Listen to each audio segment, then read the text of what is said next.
예수께서 눈을 들어 많은 사람이 자기에게로 몰려오는 것을 보시고 빌립에게 말씀하셨습니다. 우리가 어디에서 빵을 사서 이 사람들을 먹이겠느냐? 예수께서는 빌립이 어떻게 하나 보시려고 이렇게 질문하신 것일 뿐 사실 자기가 하실 일을 미리 알고 계셨습니다. 빌립이 예수께 대답했습니다. 한 사람당 조금씩만 먹는다고 해도 200데나리온 어치의 빵으로도 모자랄 것입니다. 주여, 우리에게 아버지를 보여주십시오. 그러면 저희가 더 바랄 것이 없겠습니다. 예수께서 대답하셨습니다. 빌립아, 내가 그렇게 오랫동안 너희와 함께 있었는데도 내가 나를 모르느냐? 누구든지 나를 본 사람은 아버지를 본 것이다. 그런데도 내가 어떻게 우리에게 아버지를 보여주십시오라고 말하느냐? 내가 아버지 안에 있고 아버지가 내 안에 계시다는 것을 믿지 못하느냐? 내가 너희에게 하는 말은 내 말이 아니다. 내 안에 계시면서 자신의 일을 하시는 것이다. 함께 읽겠습니다. 내가 아버지 안에 있고 아버지께서 내 안에 계시다는 것을 믿어라. 믿지 못하겠거든 내가 행하는 그 일들을 보아서라도 믿어라. 우리가 예수님의 제자에 대한 말씀을 나누고 있습니다. 4주째 나눴고요. 오늘은 5번째 시간입니다. 베드로와 안드레 그리고 야고보와 요한을 선택하신 그 다음 날, 그 이튿날이 되었어요. 그때 예수님이 빌립을 부르십니다. 요한복음 1장 43절 44절 말씀을 같이 읽겠습니다. 시작. 다음 날 예수께서 갈릴리로 떠나시려다 빌립을 만나 말씀하셨습니다. 나를 따라라. 빌립도 역시 안드레와 베드로처럼 벳세다 마을 출신이었습니다. 나를 따르라 라고 말씀하시는 예수님의 부르심 이후에 이어지는 빌립의 행동은 그의 친구 나다나엘과 만남입니다. 나다나엘에 대해서는 우리가 다음 시간에 살펴볼 거고요. 예수님을 만난 빌립, 예수님이 나를 따르라 말씀하셨을 때 그 자리를 박차고 일어나 주님을 따랐었던 빌립은 마치 안드레가 예수님을 만나서 그의 형 베드로에게 예수님을 소개한 것처럼 빌립도 자신이 만난 예수님을 자신의 친구인 나다나엘에게 소개합니다. 요한복음 1장 45절 말씀 같이 읽죠. 시작. 빌립은 나다나엘을 찾아가 말했습니다. 모세가 율법에 기록했고 예언자들도 기록했던 그분을 우리가 만났소.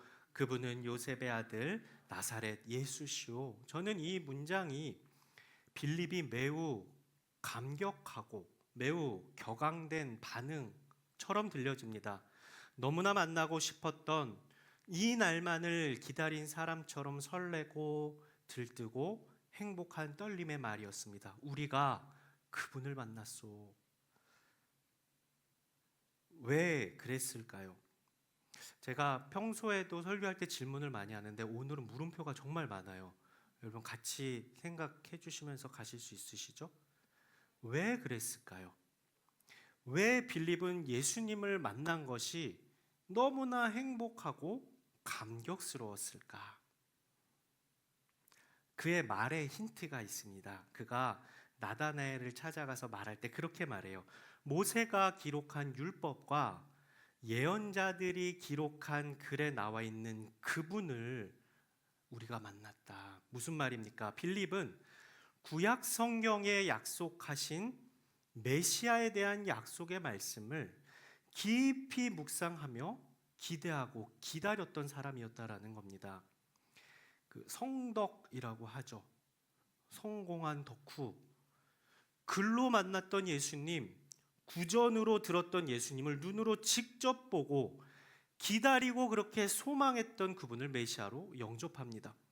머뭇거림 없이 말씀을 믿는 그 믿음으로 그분의 부르심에 응답했고 그 기쁨의 사건을 나다나엘에게 전한 겁니다.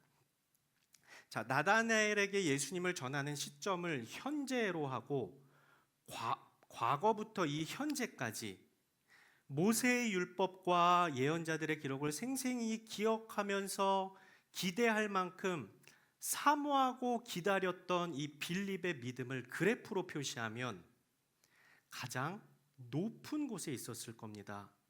그 정점, 이 믿음의 정점에서 예수님의 부르심으로 제자가 됩니다. 누가 봐도 제자가 될 만한 제자의 자격을 갖춘 믿음의 사람처럼 보입니다. 왜냐하면 그의 믿음의 정점에 올라와 있으니, 그 정점에서 그가 예수님의 제자가 되었다는 것은 너무나 당연한 결과처럼 보입니다. 마치 우리가 교회 생활 많이 하면 보통 뭐라 그럽니까? 신학교 가야겠네 이래요. 교회에서 이것저것 봉사하면 너 거의 목사님 같다 이래요. 그런 것처럼 이 믿음의 정점에 있는 빌립, 그가 예수님의 제자가 되는 것에 그 누구도 이의를 제기할 수 없어 보입니다. 하지만 너무 뻔한 전개이지만 예수님의 제자들이 하나같이 부족함이 있었고 연약함이 있었는데 빌립에게도 이 연약함과 부족함이 있었습니다. 그런데 그것이 그에게는 너무 치명적인 부족함이었고 연약함이었는데 아이러니하게 그것이 그의 믿음이었다라는 겁니다. 믿음의 정점에서 예수님의 제자가 되었는데 오히려 그 믿음이 그에게 치명적인 약점이 되었다라는 말이 무슨 말일까? 오늘 읽은 본문 말씀들을 보면서 함께 생각해 보죠. 첫 번째 본문인 요한복음 6장에는 우리가 너무 잘 아는 떡 5개와 물고기 2마리로 몇 명을 먹이신 사건이요?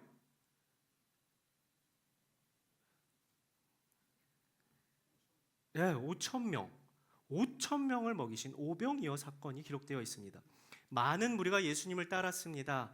가나의 혼인잔치에서 포도주가 떨어졌을 때 물로 포도주를 만드신 첫 번째 기적으로부터 거의 죽어가는 왕의 신하를 만나지도 않으시고 멀리서 고치신 사건, 38년 된 베데스다 연못의 기적을 기다리던 중풍병자를 고치신 사건을 보면서 수많은 사람들이 예수님을 따랐고 예수님의 가르침을 보려고 모여들었습니다.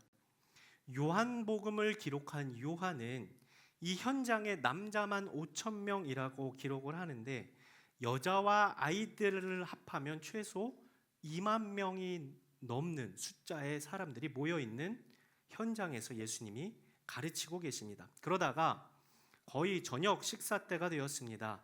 그때 예수님이 굳이 딱 한 사람을 지목하여 말씀하시는데 누구를 지목하시냐? 우리 오늘 본문 요한복음 6장 5절 말씀 같이 읽겠습니다. 시작. 예수께서 눈을 들어 많은 사람이 자기에게로 몰려오는 것을 보시고 빌립에게 말씀하셨습니다. 우리가 어디에서 빵을 사서 이 사람들을 먹이겠느냐? 누구 지목했어요? 빌립을 지목하십니다. 지목을 받은 빌립은 누구입니까? 구약의 말씀을 마음에 새기며 메시아를 기다렸었던 믿음의 사람, 나를 따르라 말씀하시는 메시아이신 예수님을 주저함 없이 영접하고 따른 누가 봐도 믿음의 사람 빌립, 12제자 중에 그 빌립을 콕 집어 물으십니다. 또 질문입니다. 왜 빌립이었을까? 왜 예수님은 빌립을 콕 집어서 물어보셨을까? 중요한 사건들을 경험한 특별한 제자가 3명이 있었죠. 베드로, 야고보, 요한. 이 3사람도 아닌 왜 빌립을 집어서 물어보셨을까? 갑자기 많은 사람들이 몰려드니 예수님도 당황을 하셔서 그때 눈에 띈 사람이 빌립이어서 그냥 빌립한테 물어보셨을까? 아무 이유도 없고 아무 의도도 없었을까? 왜 빌립이었을까? 이 이유를 잠시 뒤에서 보고요. 신기한 건 빌립한테 예수님이 물으시니 빌립이 바로 대답을 합니다. 오늘 보면 6장 7절 말씀 같이 읽죠. 시작. 빌립이 예수께 대답했습니다. 한 사람당 조금씩만 먹는다 해도 200데나리온 어치의 빵으로도 모자랄 것입니다. 어떻게 이렇게 빨리 빌립이 대답할 수 있었을까요? 2가지 견해가 있습니다. 하나는 12제자가 그 공동체를 이루고 있을 때 우리도 뭐 MC단 안에서도 뭐 대표가 있고 부대표, 총무, 회계 있는 것처럼 12제자 안에서도 이 직무가 나뉘어졌다라고 하는 견해예요. 유다라는, 우리가 맨 마지막 주에 볼 유다라는 사람이 이 금전을 맡은, 돈을 간수하는 사람이었다고 하니 빌립이 이 식량이나 용품들을 구입해서 분배하고 관리하는 이 책임이 있었다는 견해예요. 그래서 빌립이 총무였겠다라는 견해가 있습니다. 그래서 예수님이 질문도 하시기 전에 이미 저녁 먹을 때가 됐고 뭔가를 먹기는 해야 할 텐데 하면서 이미 여기에 모인 사람들을 쑥 보고 대충 쓱 보고 셈을 끝내놓은 겁니다. 이 총무니까. 그래서 예수님의 질문에 200데나리온어치의 빵을 사도 모자랄 것 같다라고 말한 거예요. 그리고 두 번째 견해는 저는 이게 더 맞는 것 같은데, 방금 바로 앞에서 우리가 그냥 지나친 질문이 있었습니다. 왜 예수님이 빌립을 지목하셨나? 빌립이 총무여서? 예수님이 셈이 느리셔서? 그나마 제자들 중에 셈이 빨라 총무 역할을 했던 빌립에게 답을 예수님이 모르셔서 그걸 얻으려고 지목해서 물어보셨을까? 우리 6장 6절 말씀을 같이 한번 읽겠습니다. 시작. 예수께서는 빌립이 어떻게 하나 보시려고 이렇게 질문하신 것일 뿐 사실 자기가 하실 일을 미리 알고 계셨습니다. 예수님이 빌립이 어떻게 하나 보시려고 빌립을 콕 집어서 질문하셨다는 겁니다. 그러면서 덧붙이죠. 사실 자기가 하실 일을 미리 다 알고 계셨습니다. 다시 그 질문입니다. 왜 빌립인가? 예수님은 빌립이 어떻게 할지를 궁금해하신 겁니다. 6장 6절 말씀을 개역개정으로 한번 읽어보죠. 시작. 이렇게 말씀하심은 친히 어떻게 하실지를 아시고 빌립을 뭐 하시려고요? 시험하시고자 했다는 거예요. 시험한다는 것은 그 사람의 상태, 그 사람의 성향이 어떤지에 따라서 다 다릅니다. 시험 문제는 예를 들면 그런 거죠. 어떤 사람은 게임을 너무 좋아해서 절제하지 못하고, 또 어떤 사람은 게임에 거의 흥미가 없어요. 안 해도 그만인 사람이에요. 만약에 게임에 대한 이 절제와 관련된 시험을 한다면 누구에게 이 시험을 해야 그 사람에게 이게 가르침이 될 수 있을까요? 게임을 좋아하는 사람일 겁니다. 왜? 게임에 흥미가 없는 사람에게는 게임으로 시험을 해봤자 넘어가지가 않으니까 테스트가 안 되는 거죠. 그게 그 사람의 성장에 그렇게 큰 도움이 되지 않기 때문이라는 거예요. 예수님께서 빌립을 시험하고자 질문하셨습니다. 우리가 어디에서 빵을 사서 이 사람들을 먹이겠느냐? 왜 빌립이었나? 예수님은 빌립의 어떠함, 빌립의 성격, 빌립의 상태를 아셨기 때문에 이 시험하고자 빌립에게 질문하셨다라는 겁니다. 예수님이 알고 계셨던 이 빌립의 어떠함, 그리고 그의 상태와 성격은 무엇이올까? 그의 대답에서 답을 찾을 수 있습니다. 한 사람당 조금씩만 먹는다고 해도 200데나리온어치의 빵으로도 모자랍니다 라는 대답을 생각하시죠. 두 가지를 볼 겁니다. 첫 번째, 그는 계산적인 사람이었다라는 거예요. 합리적인 대답이지요. 한 데나리온이 보통 남성 가장의 하루 일당이었으니 계산하기 쉽게 가족 수를 5명으로 하면 한 데나리온으로 5명을 먹이니 200데나리온이면 몇 명을 먹일 수 있습니까? 퀴즈입니다. 다시요. 한 데나리온으로 5명을 먹일 수 있어요. 근데 지금 200데나리온이면 몇 명을 먹일 수 있습니까?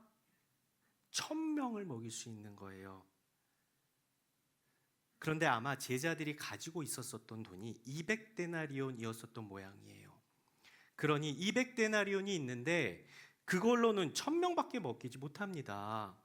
조금씩 먹는다고 쳐도 지금 모여있는 사람들 전부를 먹일 수 없습니다 라고 대답하는 겁니다. 계산적으로는 너무 맞는 말이었습니다. 하지만 예수님은 빌립의 이러한 계산적인 생각, 합리적이고 이성적인 판단을 시험하시고자 빌립에게 물으신 거였습니다. 왜냐하면 빌립에게 질문하시는 빌립과 함께 계신 그분은 초합리적이신 분, 초현실적이신 분, 초이성적이신 예수님이시기 때문에 그렇습니다. 빌립이 합리적이고 계산적으로 대답할 것을 아셨습니다. 그를 아셨기 때문에. 그러나 예수님은 그에게 이 질문을 하심으로 우리가 알다시피 5,000명을 먹이신 사건을 통해서 빌립에게 가르쳐주고 싶으셨던 게 있었던 겁니다. 너는 계산도 잘하고 합리적인 사람이다. 그런데 너가 함께하는 나는 초월자 하나님이다. 너는 나를 믿어라. 이걸 알려주기 위함이셨다라는 겁니다. 계산 잘하는 것, 이성적이고 합리적인 것, 하나님 주신 개인의 성향이니 좋은 겁니다. 안 좋은 게 아닙니다. 그런데 중요한 것은 빌립 바로 옆에 계신 예수님이 어떤 분인지를 아는 것이 더 중요했다라는 거예요. 예수님은 빌립의 그런 계산적이고 합리적인 자신의 생각 믿지 말고 자신의 셈 믿지 말고 초합리적이신 예수님을 알고 발견하고 믿길 원하셨기에 빌립을 콕 집어서 질문하셨다라는 겁니다. 빌립이 대답합니다. 200데나리온어치의 빵으로도 모자랍니다. 두 번째, 그는 어떤 사람이었기에 예수님이 그를 콕 집어 질문하시나? 그는 비관적인 사람이었습니다. 현실적인 사람이었습니다. 불가능은 불가능하다고 생각하는 사람이었습니다. 지금 우리가 가지고 있는 것으로는 턱없이 부족합니다. 불가능합니다. 상황의 불가능함을 직시하는 사람이었습니다. 이것도 안 좋은 것 아닙니다. 그러나 더 중요한 것이 있었어요. 지금 바로 옆에 계신 예수님이 어떤 분인지를 아는 것이 더 중요했다라는 겁니다. 예수님은 빌립의 그 비관적인 태도를 뛰어넘어서 전능하신 주님, 초현실적인 주님을 발견하길 원하셨던 겁니다. 그래서 그를 콕 집어 물으셨다라는 거예요. 앞에서 말씀드렸습니다. 빌립은 예수님의 기적의 사건들을 목격하며 지금 5,000명의 사람들과 예수님 앞에 서 있습니다. 물로 포도주를 만드신 기적, 죽어간 왕의 신하를 말씀으로 고치시는 기적을 보았고 38년 동안 누워있던 중풍병자를 고치시는 사건을 보았습니다. 초합리적이시고 초자연적이시고 초현실적이시고 불가능이 없으신 전능하신 주님을 보았고 그분의 행하심을 가까이에서 경험했습니다. 예수님이 빌립에게 질문하시며 예수님 속으로 그런 생각하셨을 수도 있습니다. 빌립아, 너가 계산적인 사람이고 합리적인 사람인, 현실을 직시하는 사람이고 내가 너무 잘한다. 그러나 나와 함께하며 보았던 기적들, 사건들을 통해서 너와 함께하는 내가 누구인지 깨달았으면 좋겠다. 내가 전능한 하나님이니 너는 나를 믿으면 좋겠다 하시는 마음으로 빌립을 콕 집어서 빌립 맞춤형 질문을 하신 것입니다. 그러나 그 질문에 빌립은 현실의 불가능에 압도되어서 이 현실적 어려움이라는 힘에 밀려서 물질주의적인 생각에 빠져서 현실에 얽매인 비관적인 대답을 합니다. 200데나리온어치의 빵으로도 모자랍니다. 불가능합니다. 자, 다시 한번 예수님의 질문과 빌립의 대답을 이어서 읽어보죠. 6장 5절 말씀과 6장 7절 말씀을 한번 같이 읽겠습니다. 시작. 예수께서 눈을 들어 많은 사람이 자기에게로 몰려오시는 것을 보시고 빌립에게 말씀하셨습니다. 우리가 어디에서 빵을 사서 이 사람들을 먹이겠느냐?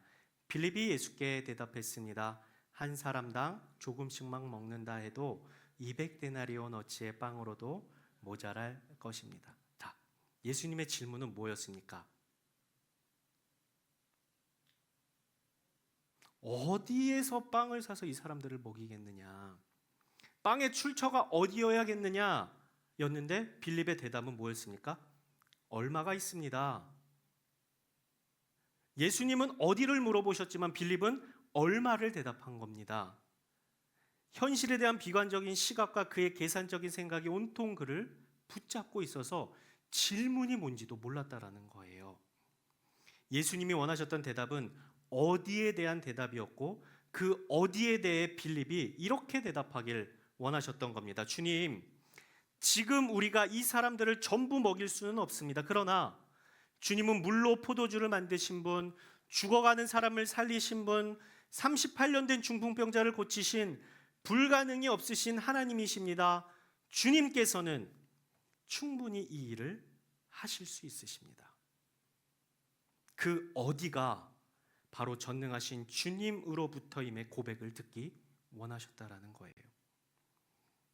그가 계산적이고 이성적이고 합리적이고 현실적인 것, 하나님께서 주신 빌립의 고유한 특성입니다. 하지만 이 모든 것을 뛰어넘는 주님을 향한 그 믿음이 빌립에게 다시 새롭게 세워지기를 원하셨던 것이다라는 겁니다.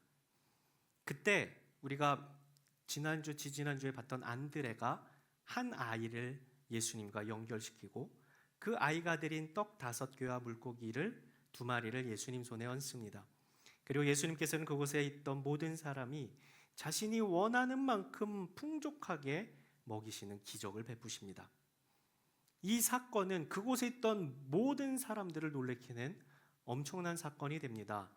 모든 사람에게 엄청난 사건이고 충격적이었겠지만 다른 의미로 빌립에게 매우 큰 충격이었을 겁니다. 다른 사람들은 떡 5개와 물고기 2마리로 이렇게 많은 사람들이 먹이신 사건에 충격을 받았겠지만 빌립은 거기다 더해 현실에 얽매여 계산적이고 비관적인 믿음 없는 대답을 한 자신의 민낯이 그대로 드러났다는 것에 엄청난 충격을 받았을 겁니다. 다시 한번 생각해 보죠. 빌립은 어떤 사람이었습니까? 누가 봐도 예수님의 제자가 될 자격이 있는 사람이었습니다. 구약 성경 말씀을 늘 묵상하며 오실 메시아를 기대하며 그분이 나를 따라라 말씀하셨을 때 머뭇거림 없이 한치의 망설임도 없이 예수님을 따른 믿음의 정점에 있던 사람이었습니다. 예수님께서 베푸셨던 수많은 기적들을 가장 가까이에서 보면서 그 믿음이 점점 더 고양됨이 당연한데 이 오병이어 사건은 적나라한 자신의 모습을 직면하는 사건이었다라는 거예요. 이 사건을 계기로 빌립은 어떻게 됩니까?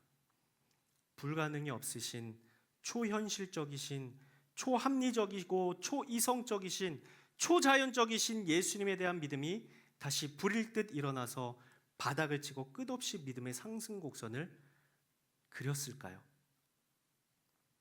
오늘 또 다른 본문 요한복음 14장으로 넘어가 보죠. 예수님이 십자가에 달리시기 전입니다. 마지막으로 제자들과 함께 만찬을 나누시죠. 예수님 당신에게 어떤 일이 닥칠지를 말씀하시고 그리고 베드로가 부인할 것을 말씀하시는 매우 침울한 분위기 속에서 예수님 어디로 가십니까? 라고 묻는 도마에게 예수님 말씀하십니다. 요한복음 14장 6절 7절 말씀 같이 읽죠. 시작. 예수께서 도마에게 말씀하셨습니다. 나는 길이요 진리요 생명이니 나를 통하지 않고서는 아버지께로 올 사람이 없다. 너희가 나를 알았더라면 내 아버지도 알았을 것이다. 이제 너희는 내 아버지를 알고 내 아버지를 보았다.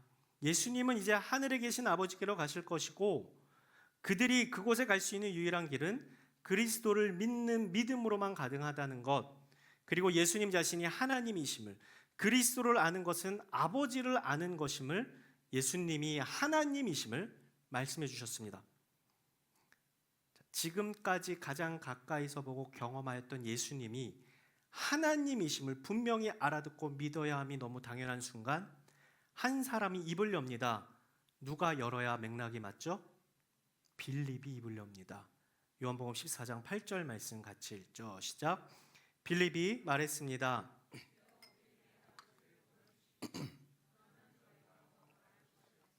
빌립입니다. 아버지를 우리에게 보여주십시오. 방금 전에 너희가 나를 알았더라면 내 아버지도 알았을 것이다. 이제 너희는 내 아버지를 알고 내 아버지를 보았다 말씀하시자마자 빌립이 뭐라 그래요? 아버지를 보여주십시오. 아니 지금 예수님을 보는 것이 아버지를 보는 것이라고 그렇게 말씀을 하셨는데도 빌립 저러고 있습니다. 그가 3년을 예수님과 함께 했습니다. 예수님의 가르침을 듣고 죽어가는 사람, 심지어 죽은 사람을 살리시고 치유하심도 보았고 귀신을 내쫓으시는 예수님, 그분이 하나님이심을 보았습니다. 잊지 못할 오병이어 사건도 목격했습니다. 그런데 지금 어떻게 이제 와서 아버지를 우리에게 보여주십시오 라고 말할 수 있는 것일까? 그는 지금까지 도대체 어디에 있었고 그의 믿음은 도대체 무엇이었던가? 예수님, 저는 이제 함께 읽은 이 말씀이 예수님 되게 한숨 내쉬면서 하시는 말씀 같았어요. 우리 14장 9절 말씀 같이 한번 읽어보죠. 시작. 예수께서 대답하셨습니다. 빌립아, 내가 그렇게도 오랫동안 너희와 함께 있었는데도 네가 나를 모르느냐? 누구든지 나를 본 사람은 아버지를 본 것이다. 그런데도 네가 어떻게 우리에게 아버지를 보여주십시오라고 말하느냐? 지금 이 장면은 예수님과 빌립이 함께 등장하는 거의 마지막 장면인데 다시 빌립이 등장했었던 첫 장면을 생각해 보죠. 빌립은 누가 봐도 예수님의 제자가 될 자격이 있는 믿음의 사람처럼 보였습니다. 구약 성경 말씀을 늘 묵상하며 오실 메시아를 기대하며 그분을 만났을 때 나를 따르라 말씀하시자마자 아무것도 거침없이 그분을 따른 믿음의 정점에 있는 사람이었습니다. 오병이어 사건이 특별히 자신의 믿음을 점검하는 사건임을 알았을 법도 한데 지금 예수님과 함께 있는 이 거의 마지막 장면에서 그의 믿음은 도대체 어디 있는 겁니까? 열정적으로 말씀을 탐독했던 사람, 열정적인 믿음으로 응답했던 빌립이 이 마지막에 속된 말로 완전히 초를 치는 소리를 하는 겁니다. 아버지를 우리에게 보여주십시오. 예수님 이제 좀 화나신 것 같습니다. 빌립의 믿음을 지적하십니다. 14장 10절 말씀 같이 읽죠. 시작. 내가 아버지 안에 있고 아버지가 내 안에 계시다는 것을 믿지 못하느냐? 내가 너희에게 하는 말은 내 말이 아니다. 오직 살아계시는 아버지께서 내 안에 계시면서 자신의 일을 하시는 것. 믿지 못하느냐? 오병이어 사건인데 그 사건 때 믿음의 바닥을 쳤던 그가 그때가 바닥인 줄 알았는데 지금 더 바닥을 파고 들어가는 믿음의 현실이 예수님과 마지막 만찬을 나누는 지금 그의 모습입니다. 빌립 스스로 자신을 어떻게 생각하였을까요? 여러분이 빌립이라면 오병이어 사건 때도 그렇고 지금 마지막 만찬의 자리에서도 그렇고 어떤 마음이었을까요?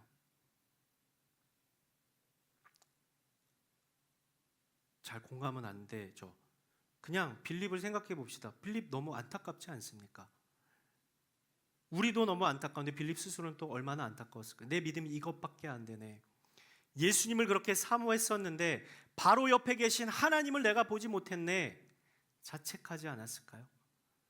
초현실적이고 초합리적이신 초이성적이시며 전능하신 주님을 옆에 두고 여전히 현실적이고 물질적이고 세상 염려와 걱정으로 비관적이었던 자신의 믿음 없음에 완전히 실망하고 크게 무너졌을 것입니다. 예수님은 또 어떠셨을까요?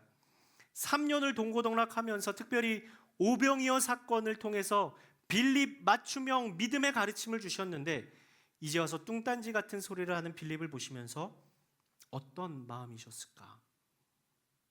예수님은 이 한탄스러운 상황에 끝까지 말씀하시고 가르치십니다. 깨닫길 바라고 믿길 바라는 간절함으로 말씀하십니다. 14장 11절 말씀 같이 읽죠. 시작. 내가 아버지 안에 있고 아버지께서 내 안에 계시다는 것을 믿어라. 믿지 못하겠거든 내가 행하는 그 일들을 보아서라도 믿어라. 이 11절의 한 절 말씀에 믿어라라는 말씀을 두 번이나 하십니다. 믿어라, 믿어라. 이후 빌립에 대한 성경의 기록은 특별한 것이 없습니다. 그럼 그가 제자의 삶을 포기하였을까요? 전승은 그가 이 야고보 사도가 순교를 당하고 8년 후쯤에 한 AD 80년쯤 소아시아에 있는 헬리오폴리스에서 십자가에 거꾸로 매달려 돌에 맞아 죽임을 당했다고 전해줍니다. 어떻게 그는 순교할 수 있었을까요? 계산적이고 비관적이었던, 그래서 믿음의 바닥을 여러 번 쳤던 그가 어떻게 순교로 그의 삶을 마감하였을까요? 두 가지를 생각해 볼 겁니다. 첫 번째, 빌립은 그에게 개인적으로 말씀하신 마지막 말씀 뭐였죠? 믿어라, 믿어라. 이 마지막 말씀, 주님의 애타는 말씀을 듣고 그 이후에 끊임없는 믿음의 다름질, 믿음의 당금질을 하였을 것입니다. 순교로 그의 삶을 마감하였다는 것은 이후 그의 삶이 믿음의 삶이었다는 것일 텐데, 그는 예수님의 십자가와 부활 그리고 승천하신 이후 그의 삶에 있어서 믿음 없음의 모습을 철저히 버리려고 부단히 노력했을 것입니다. 우리가 보았던 것처럼 그는 매우 계산적이고 비관적인 사람이었습니다. 하나님이신 예수님이 옆에 계심에도 깨닫지 못하고 신뢰하지 못했던 사람이었습니다. 믿음 없음의 모습을 버렸다는 것은 그의 이 계산적이고 지극히 현실에 깊이 박힌 비관적인 자신의 모습을 하나님 앞에서 깨뜨리려 애를 썼다라는 겁니다. 그의 지극히 현실적인 사고방식과 세상의 잡스러운 일들에 대한 집착을 버리고 하나님의 하나님 되심을 신뢰하며 그의 삶을 채찍질하였을 것입니다. 그는 자신의 믿음 없음에 실망하였지만, 자신의 믿음 없음 때문에 크게 무너졌겠지만, 그의 삶을 순교로 마감하였음은 그가 주님을 떠나지 않았음을 증명하는 결론이라는 겁니다. 자신의 세상적 시각, 인간적 사고, 그래서 믿음의 눈으로 주를 바라보지 못하며 내가 이거밖에 안 되네, 나는 제자로 사는 것이 불가능하네, 나는 틀렸네 자책하며 그는 그의 삶을 내동댕이 치지 않고 믿음의 다름질을 계속해서 순교라는 믿음의 면류관을 썼다는 겁니다. 빌립을 통해 생각해 볼 수 있는 제자도는 믿음을 제한하는 인간적 계산과 생각에 멈추어진 시선을 전능하신 주님께로 돌리는 것, 자신의 믿음에 대해 실망스러움, 자책함, 좌절됨이 있다 할지라도 다시 일어나 믿음의 다름질을 하는 것, 그것이 제자도의 모습이라는 겁니다. 질문입니다. 우리의 믿음은 어떻습니까? 사실 우리도 우리의 믿음 약함, 믿음 없음에 좌절하고 자책하기에 너무 충분한 사람들이 아닙니까? 매번 넘어지고 매번 실패하고 하나님보다 세상 바라봄, 하나님의 지식보다 내 경험 의지함이 너무나 큰 참 믿음 없음의 대명사가 사실 우리이지 않습니까? 그래서 반복되는 그 모습에 안타깝고 속상해서 내가 예수님을 믿는 게 맞나? 내가 하나님의 자녀가 된 게 맞나? 라는 의심이 들 만큼 좌절스럽고 속상하지만, 사랑하는 여러분, 빌립처럼 주님께로 시선을 다시 옮기고 이 믿음의 경주에서 멈추지 말고 뒤돌아서지 말고 끝까지 달려가는 저와 여러분 될 수 있길 주님의 이름으로 축복합니다. 그런데 사실 빌립의 이 의지보다 더 중요한 게 있었습니다. 빌립이 믿음의 삶, 순교의 삶을 살 수 있었던 것은 그의 부족함, 그의 연약함, 그의 믿음 없음, 현실의 한계를 넘지 못했던 그를 우리 주님이 포기하지 않으셨기 때문에 그렇습니다. 오병이어의 사건에서도 콕 집어 빌립에게 물으시며 그의 믿음을 단련시키시기 위한 사건으로 삼으시고, 마지막까지 아버지를 보여달라는 믿음 없음에 반응해 너는 글렀다, 너는 구제불능이다 하지 않으시고 끝까지 말씀하셨죠. 믿어라, 믿어라. 그렇게 말씀하시고 요한복음 14장 하반절에 보면 내 이름으로 무엇이든지 구하라, 그러면 내가 다 이루어 주겠다, 믿음을 구할 때 믿음을 주시겠다 약속하신 빌립을 향한 그분의 열심은 그를 결코 놓지 않으시고 포기하지 않으셨다는 것입니다. 주님의 포기하지 않으심이 빌립으로 하여금 끝내 믿음의 경주를 완주할 수 있도록 인도하셨다는 것이죠. 우리 스스로의 의지, 믿음으로 살겠다는 의지 너무나 중요합니다. 그러나 우리의 의지는 때로 약해지고 우리의 마음은 흔들릴 수 있지만, 나를 향한 주님의 열심은 약해지지도 않고 흔들리지도 않으신다라는 것입니다. 믿음으로 승리하기를 원함을 내가 원하는 것보다 우리 주님께서 더 원하시고 그리할 수 있도록 여전히 붙들고 계시다라는 것입니다. 사실 오늘 말씀을 준비하면서 저 개인적으로는 큰 찔림과 도전이 있었습니다. 이 빌립이랑 거의 동기화가 되더라고요. 왜냐하면 빌립이 저와 매우 유사했기 때문에 그래요. 말씀을 읽으면 읽을수록, 묵상하면 묵상할수록 인정하기 되게 싫은데 빌립이 저랑 너무 비슷하더라고요. 저는 되게 이성적이고 계산적이고 합리적이고 현실적이고 비관적인 시각이 저의 장점이라고 생각하며 살았는데, 그러다가 혹시 그것 자부하다가 주를 신뢰함, 하나님 바라봄을 놓치고 있지는 않은지 하는 생각에 말씀을 준비하면서 하나님께서는 여러분이 아닌 먼저 저에게 저의 믿음 없음을 안타까워하시면서 믿어라 믿어라 말씀하시는 것처럼 들려졌습니다. 사랑하는 여러분, 한 번 더 물어보죠. 우리 믿음의 위치는 어디입니까? 첫사랑의 감격이 식어지고 희미해지지는 않았습니까? 혹시 바닥보다 더 바닥에 있지는 않습니까? 우리의 믿음을 다시 하늘 높이 고양시킵시다. 그리고 나의 의지보다 더 큰 우리 주님이 나를 결코 놓지 않으신다는 것, 포기하지 않으신다는 것을 신뢰합시다. 그럴 때 우리의 믿음이 지금은 초라하지만 결국 마지막 결승선에서의 우리의 믿음은 아름답고 찬란하게 될 것입니다. 주님을 바라봅시다. 믿음으로 나아갑시다. 그래서 결국 주님 보시기에 승리하는 저와 여러분 될 수 있기를 우리 주님의 이름으로 축복합니다. 다시 한번 같이 찬양하고 기도하도록 하죠.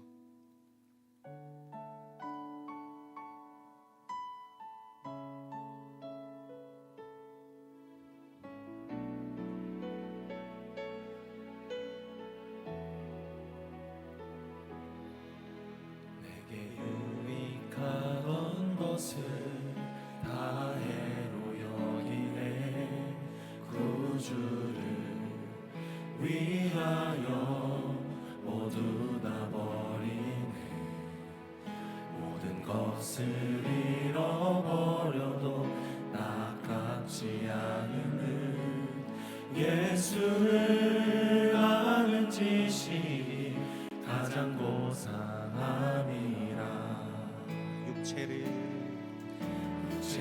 신뢰하지 않고 겸손한 마음으로 그 안에 능력과 고난에 참여하며 그의 죽으심을 본받아 그리스도를 얻고 예수의 안에서 발견되려 함이라. 표대를 향하여 그리스도 예수 안에서 구름의 상을 위하여 달려가노라. 이전에 있는 것은 모두 잊어버리고 앞에 계신 그리스도께 다시 한번 고백할 때 자리에서 일어나서 우리에게 고백으로 주 앞에 찬양하며 나아가죠. 내게 유익하던 것을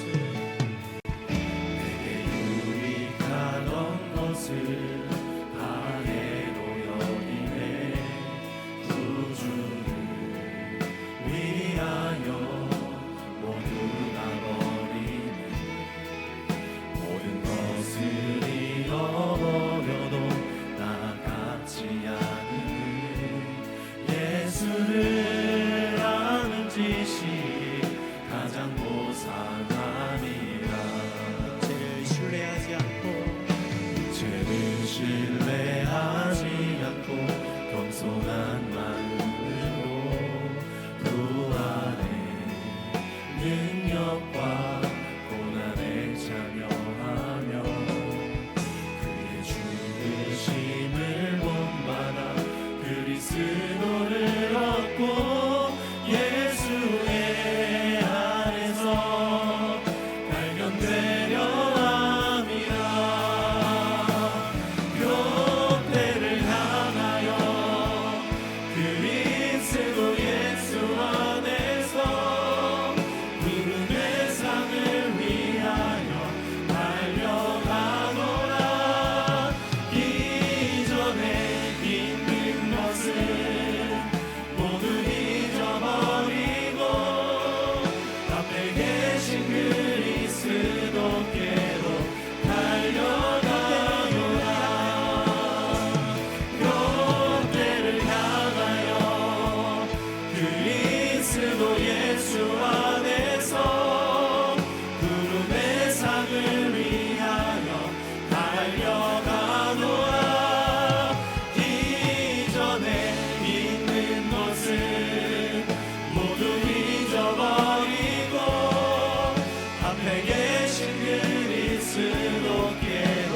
다시 한번 고백합니다.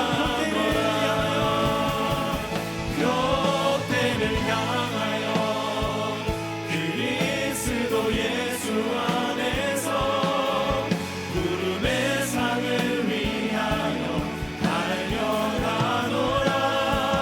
이전에 있는 것을 모두 잊어버리고 앞에 계신 그리스도께로 달려가노라. 이 시간 한번 기도했으면 좋겠습니다. 우리 중에 오늘 저와 같이 빌립의 모습과 닮아 있는 분들도 계실 겁니다. 그렇지 않을 수도 있습니다. 그러나 우리가 자부했었던 그것이 주님을 믿는 믿음에 디딤돌 되어야 하지만 걸림돌 될 때가 많이 있는 것들이 여전히 우리에게 있습니다. 그렇게 기도하시죠. 주님의 전능하심, 주님의 모든 것을 초월하심, 예수님의 하나님 되심을 나로 하여금 믿게 하여 주시옵소서.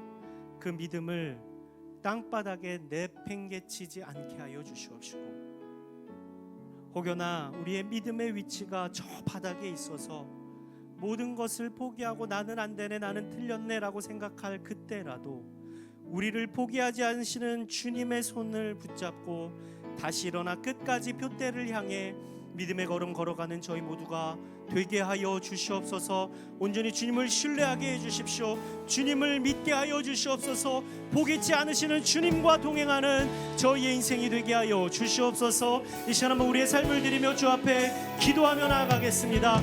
거룩하시고 자비로우신 아버지 하나님, 우리의 삶을 주님 손에 얹습니다. 아버지 하나님, 우리는 너무나 계산적입니다.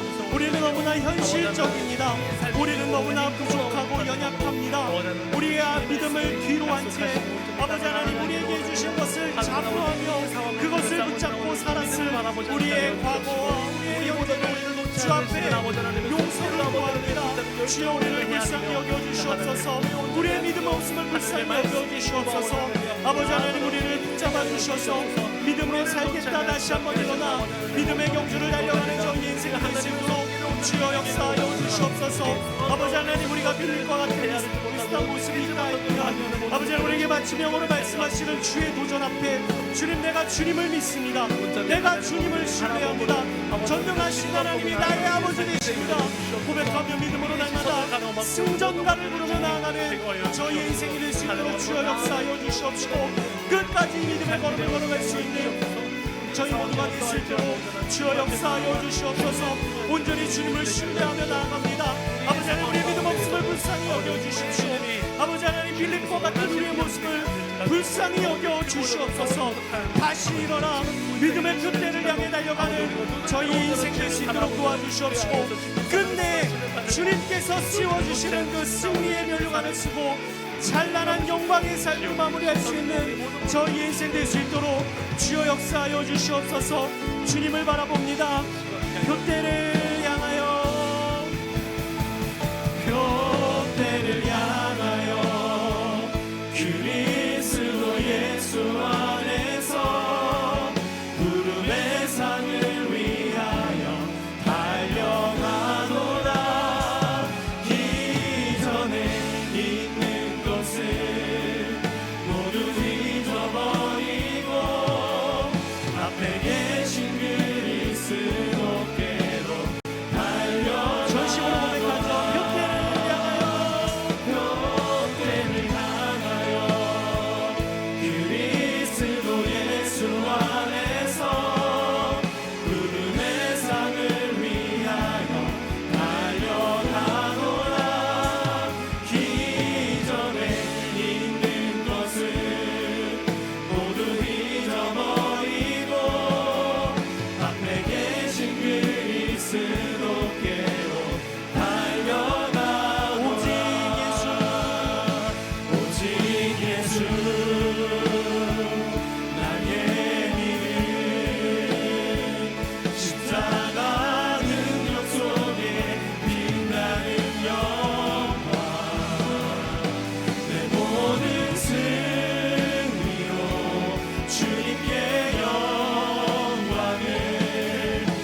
나의 믿음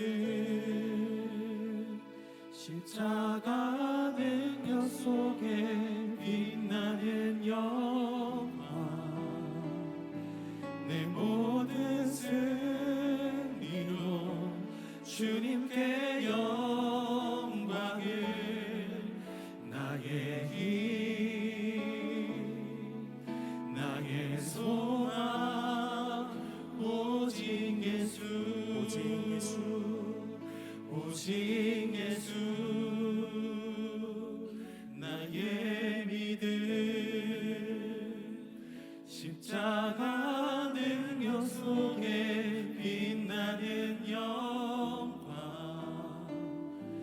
내 모든 승리로 주님께 영광을 나의 힘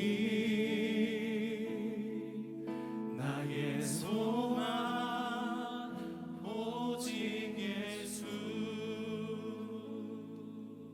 사랑하는 여러분, 하나님께서 우리에게 주신 은사와 달란트가 있을 겁니다. 각각 다른 것들을 우리에게 맡기셨을 겁니다. 우리에게 주신 그 은사와 달란트를 통하여서 해야 할 것은 하나님 더욱 사랑함, 예수님 더욱 믿음이 되어야 할 것입니다. 그러나 우리에게 주신 은사와 달란트로 그것 가지고 우리가 우리 자신을 믿고 자부하다 보면 빌립처럼 넘어질 때가 있을 겁니다. 혹여나 그 넘어짐의 자리에 있다 할지라도 우리를 포기하지 않으시는 주님께서 우리 손 붙잡고 계시니 다시 일어나 나에게 주신 모든 것으로 주님 사랑함, 전능하신 주님 의지함으로 마음껏 사용하며 하나님께 기쁨이 되는 저와 여러분의 삶이 될 수 있기를 주님의 이름으로 축복합니다.